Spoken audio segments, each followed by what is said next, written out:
NEWS.MC on Monaco Info is brought to you by Monaco Legend Properties. Our exclusive interview with the personalities making the Principality. Hello, my name is Pastor Maldonado, an ex-Formula 1 racing driver and president of Valtoria Eyewear. I was born in Venezuela, in Maracay. I born already contaminated with a very passionate family about racing, about the cars, and then certainly just in front of one of the family dealerships. So I was every day listening the go-karts, and I was pushing to my parents to bring me to race or to have the contact with the car. So I remember once my father bring me to the track, but I was too small and they didn't allow me to jump in the car. And I was thinking until I grew up. I started racing in 1993, always in my country, but I started practicing and getting involved the middle of 1992. I was 7-year-old when I jumped in the go-kart the first time. I will never forget that time. I was always close to the fuel, tires, and racing was my passion, following Formula 1 always with my parents, with the entire family. I never stopped until 5 years ago. When I turned 12-year-old, I started traveling a lot, not only in South America, but also in Europe, because Europe is the heart of the motorsport and Italy is the heart of karting. Okay, so I came to Italy to prepare myself, not only to race, but also to prepare myself. I become an official racing driver for one of the best go-kart manufacturers. And that changed my life because we achieved so many good results. And at the same time, I was growing. I crossed all the categories in go-kart. I was 17, so maybe a little bit too late to jump in the junior formulas. I discovered later, when I stopped, I become more in love on the fighting for victories. You know, that opportunity the man have to make the difference and to become number one, you know. So this passion, I think, bring me to another level. And I start in the junior categories. At the time was Formula Renault, today is Formula 4. And my first race I won, which was something like telling to myself, okay, I have the talent, okay, and I have the chance. Because so many times thinking about experience, the other names, sometimes you have some question marks about your skills. That first race put like a mark in my racing career, and I start to believe more in myself, and I said, okay, if I can win in my first race, I can win for the rest of my life. I did Formula Renault, World Series by Renault, which today is like Formula 3. I did Formula 2, at the time was GP2, the name, and then I jumped into Formula 1. And I won all the different steps until Formula 1. I always think about Formula 1 in my career since the first day I start. I saw many people saying that it's difficult, it's nearly impossible. We were not in a country which is the most popular sport also. And I needed to fight against so many things until I jumped in Formula 1. So it was a family history. Sometimes when we speak about sport, it's only the man behind the wheel, it's the man in the action. Okay, but so many times they don't know what is behind that guy. And we did an amazing job in terms of team. I always call my family my team because we become a very close team. And they help me and support me not only in the nice time, but also in the hard time, because every athlete have up and downs in their life.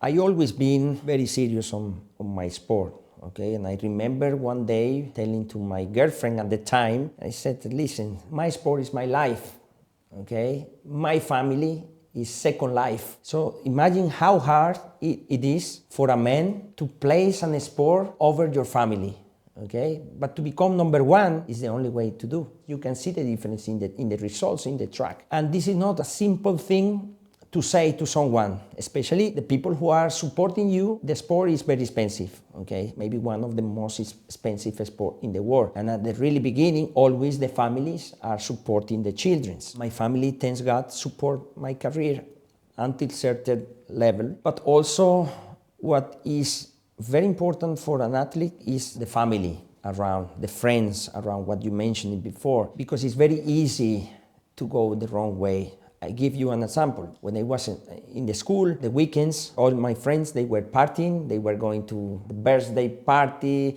or the meeting in some warehouse or wherever to have fun. I couldn't, okay, just because I was practicing the day after. Of course, I suffered bullying. It's part of the game, okay, because the day after or the Monday in the school, it didn't come. In the school, I remember missing some days, professors, the director bullying me because he's having fun in Italy, having holidays. And when I came to Italy or to Europe to race in the international championships in go-kart at the time, I had no time even to read. I only had time for racing. So I was like, yes, and nobody trusts in the project, okay? Only my family and for sure myself. I believe from the beginning in my skills, but not also about winning or driving good. My skills were so good to develop my skills, to improve, to get better and better. And there is a big difference between the talented guys. When you say in the sport, someone is talented, maybe today, but who knows for tomorrow. The real talent is when you can develop yourself and adapt yourself to different things. I always put my sport over my friends, over my family, my girlfriends. And Gabriela was very special because he knew it before I said it. And she was in love with the sport. So that was also, I get more in love with her because she loved the race, the motorsport. She started to understand more and more. And I needed someone like this next to me, and her contribution for my success was amazing because I have someone next to me. It's very difficult to find. Gabriela was taking care of sponsorships, not to find sponsorship, but just to manage my image against sponsorship, the daily basis of the sponsorship. She was my right hand also with the media. She's a great journalist, helping in that area, which is very important in Formula One because you become a product. Maybe you don't digest this because you have the passion for the sport, but you become a product. And around this product, you need someone who take care of you daily basis, every day, taking care about your image, personal image, taking care about what you will say, organizing with the team also the communication side. It was a very tough job at the time. I think we learned a lot more than school or university because you put yourself next to the top of the top of the top of the sport. I try to apply the head to the result. I try to apply not only the skills in the racing, but also try to analyze myself and how I can, at the time, improve myself every time. And I was always fighting for the victory. I was always fighting in the top 5 of every championship. It's always very, very difficult to achieve number 1 or the victory because there is so many factors in this sport. It's not only by, let's say, like Olympic Games. It's yourself, it's your team. You sleep well, you eat well, but here we have technology factors. In motorsport also the human factor, external human factor, because in the pit stops you have a team surrounding the car. Everything can be wrong because it's so quick, and you need to prepare yourself not also as a driver and to become very fast in the track, but also to bring the team towards yourself, to bring confidence also from the team perspective. It's a proper job, day and night, traveling a lot. It's not sacrifices, it's more discipline. A part of the discipline is the commitment that you have with yourself, with the team, with the people surrounding you, with the sponsors, with the media also, because the media is building your name also, helping a lot. Proper 360 degrees job, in my opinion, because also you need to prepare yourself physically. The Formula One racing drivers, they are one of the best athletes in the world because when they are not in the car, they are training themselves. And just to give you an example, is the only sport that heart rate average is over 150 for 2 hours in a row. You cannot rest, you cannot sit down, you cannot rethink about. It's 2 hours delivering your 100%. It's very hot inside, It's very physical demanding, mental demanding also, because the concentration must be over 100%. So that wise I can tell you what you learn for life in this sport is something unique. Mindset is very important, but not only important, it's a key factor. As an individual sport, you need to talk to yourself and you need to be commitment with yourself. Because sometimes, of course, we are human. Some days you wake up and you have a pain in the arm. Some days you wake up and you don't want to go to the gym. Some days you want to eat not the right things. It's normal in life. It becomes a very difficult sport because it's only 20 drivers, but only the 20 best in the world, but not only for skills, because people think, they are the best on racing, they are the best. In my opinion, they are not the best on racing. I saw so many amazing talents not getting out to Formula One just because they were missing discipline, they were missing commitment with the team. It's so many values that they are behind an athlete, In the team atmosphere, at the beginning of the season, the first 4 races, it didn't went that good. Okay, we were missing a lot of reliabilities in the car was broken, and was the really beginning of a new era with the Renault engine, which needed time to adapt, needed time to develop for everyone, the mechanics, the engineers, the driver. We needed time to learn from this combination again. Every race we were improving, and then certainly we arrived to the European season, we call. And the first race of the European season, even today, is Barcelona, Spain. The first day on the practice, if I remember well, we were not even in the top 10, missing a lot of pace, missing many things. The car didn't feel so good at the time, very unbalanced, okay, and very uncomfortable to drive. The day after, the team sent a new aero package for the entire car. It was changing all the bodywork, and by politic in the team, you never race the new parts because you need to send back to the factory. They need to revise any part. And I remember Saturday, on the last free practice, before qualifying, I jumped in the car immediately in the top 3. I was the day before P13, P15, and from that position, we jumped in the top 3. And we didn't push a lot the car. We had a lot of fuel, and we went back to the meeting with the engineers. All the team was like, wow, we are really quick because we have the chances.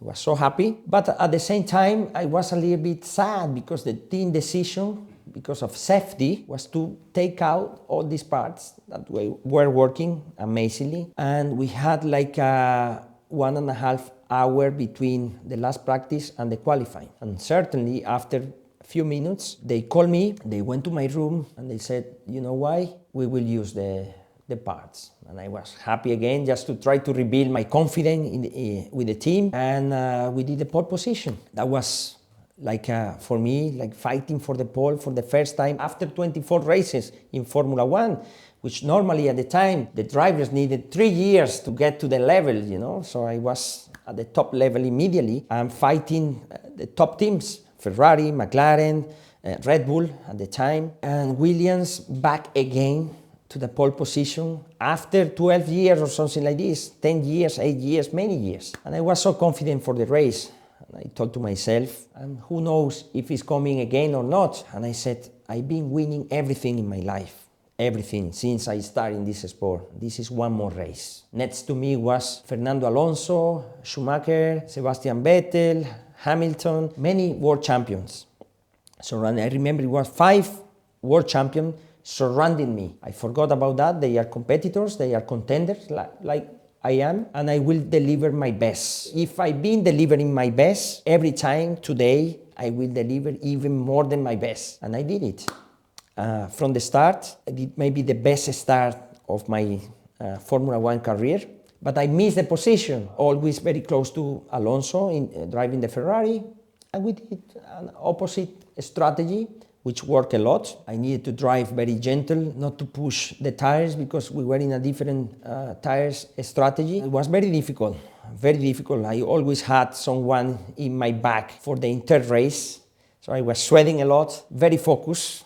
And at the end, I can say I was the last winner of Williams until today, which is a huge achievement and very emotive race because we were celebrating the 70 years of Frank Williams, and his wife Jenny was there also. So that was the last race of the Williams family leading the team, and the celebration was great, but only for a few days because we needed to come to Monaco for the next race in a week. So it changed my life again. You know, when I become a Formula One driver, it changed completely my life. But when I won that race, it exploded.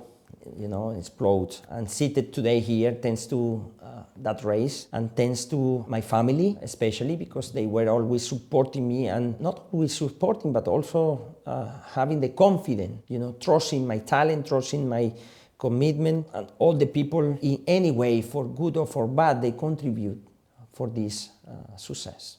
I was always following the races, so I was a big fan of Ayrton Senna for sure, and he was a king of Monaco at the time. And I always had Monaco because in the city, very different race, very demanding physically, mentally, very easy to make mistakes. And I remember in 2003 was my first time in Monaco, and I remember the team, Cram competition, they have two categories.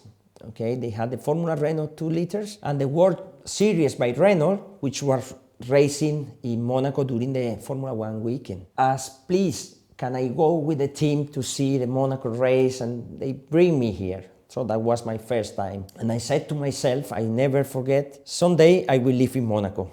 And today I can say I'm 15 years here in Monaco. And it became a very special place since that first day, because I was always studying the track from the beginning, because my dream was to race here. And the first race I did in Monaco in the World Series by Renault, I won immediately. When the things happens, because I feel good here the first time, I was following the history of the GP, of the Grand Prix of Monaco, who was winning a lot. He was winning many Latin drivers here in Monaco, like Senna for sure, Montoya after in Williams. Where to be very quick, where to don't be very quick, and where to be gentle, you know, where to overtake, where to don't overtake, because people said Monaco is impossible to overtake and it's very boring. For the drivers, Monaco is very special, even if you don't see many overtakes during the race, but from the driving skill point of view, it's very demanding. I qualified my first race second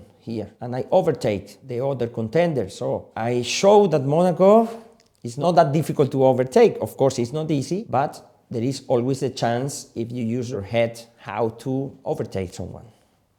That was a very tough moment in my career, because after 5 years, it was 6 years of Formula One, because one as a test driver. You know, the last 2 years were very difficult for me. I jumped in a Lotus team, and the team was missing a lot of things. They were missing the passion for racing. They were only thinking about where to find money. It was very difficult for Formula One at the time. The budget-wise, the money was not that easy to find. I saw the people surrounding me just only speaking about money and not speaking about the name of the team, which has such a history. I started to discover that Formula One was not only motorsport, was a lot of influence about the money, okay, a lot of influence about the image, the product, and people, they were happy to arrive 10, 8 position, 5th. They were not committed to deliver their best, okay? So I was telling to myself, I'm doing my best,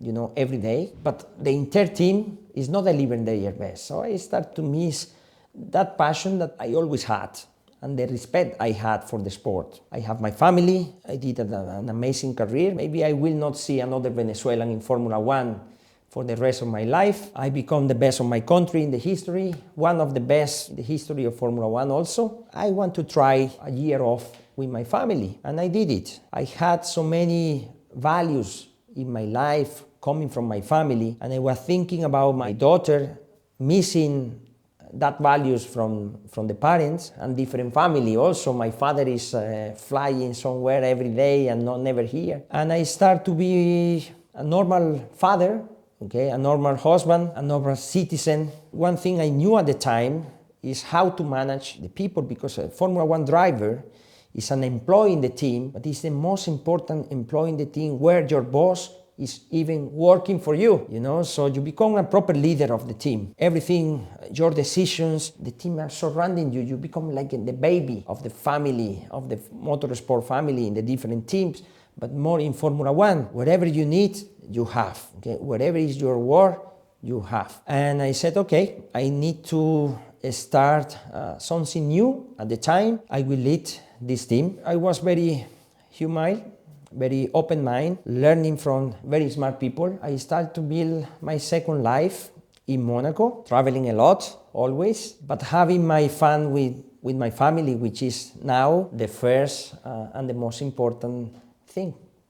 So Valtoria come just because we've been studying a lot our potential and we needed to expand our business to somewhere else. The idea was to create a brand where we can transmit and transfer who we are as a family. So I saw Gabriela always collecting sunglasses, okay? And I never bought any sunglasses in my life, so Gabriela was, use this, use that, use this, and many glasses in the house. Different shapes, different colors. I am very passionate about technology, about the new things, about materials, thinking about what behind the brand. What about if we do eyewear, sunglasses, vision glasses? She said, but it's very difficult because this market is collapsed.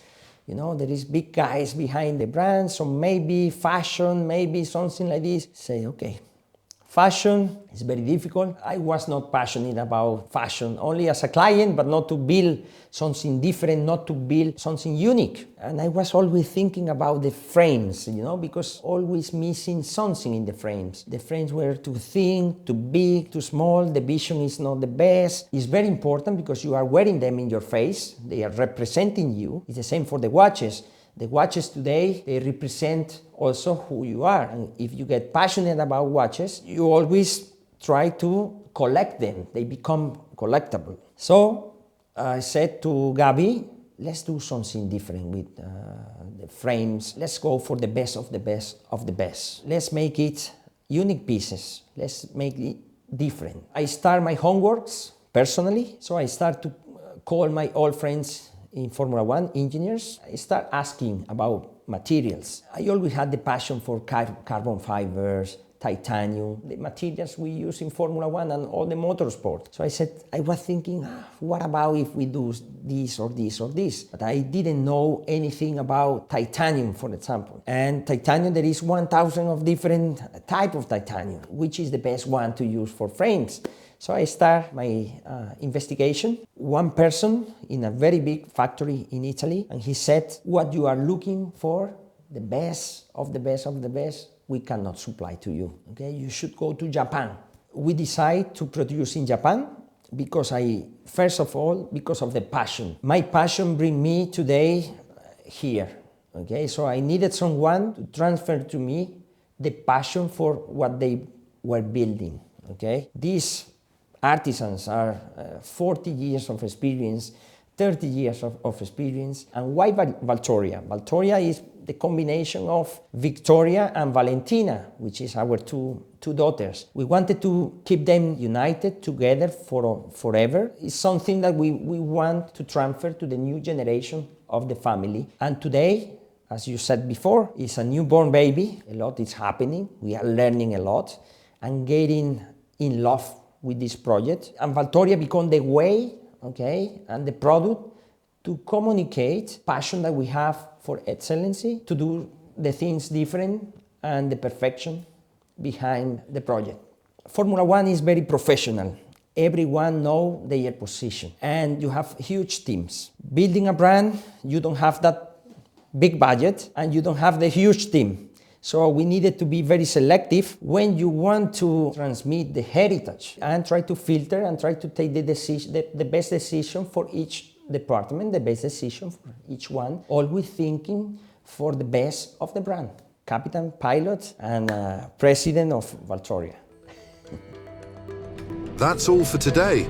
Thank you for watching NEWS.MC, your English rendezvous on Monaco Info. Discover more interviews and stories on our websites, NEWS.MC and MonacoInfo.com.